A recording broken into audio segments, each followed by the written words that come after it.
तर मित्रांनो, एकविरा आईचं दर्शन घेऊन झालेलं आहे. आता नेक्स्ट कुठं जायचंय? तर इथून आम्ही लोहगड फोर्टला चाललेलो आहे. तर मित्रांनो, फायनली आम्ही लोहगड किल्ल्याच्या पायथ्याशी येऊन पोहोचलो आहे. इथून आपल्याला पायी चालत वरती जावं लागणार आहे. अशा प्रकारे तुम्हाला पायऱ्या भेटतील वरती जाण्यासाठी. या पायऱ्या जवळजवळ आय थिंक 1 किलोमीटर अंतरापर्यंत असतील. ज्याला ट्रेकिंगची सवय आहे त्याला काही वाटणार नाही, पण ज्याला ट्रेकिंगची सवय नाही त्याचे थोडेफार पाय दुखण्याची शक्यता आहे. आणि पावसाळ्यामध्ये येथील पायऱ्या थोड्या स्लिपरी होतात, त्यामुळे आपल्याला थोडे जपून वरती जावे लागते. मित्रांनो, तुम्ही खालून पाहू शकता ह्या किल्ल्याचा व्ह्यू किती जबरदस्त आहे.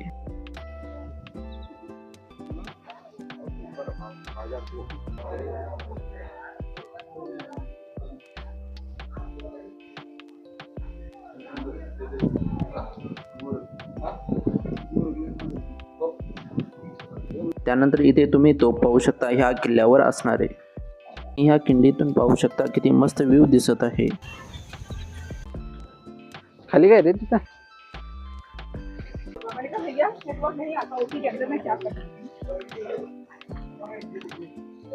शकता हा आहे नारायण दरवाजा.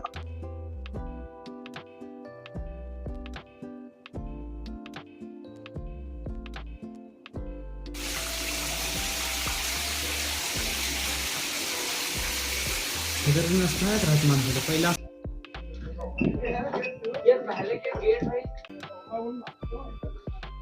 त्यानंतर ह्या किल्ल्यावरती थोडंसं पुढे गेल्यानंतर घोड्याची पागा पाहायला भेटेल.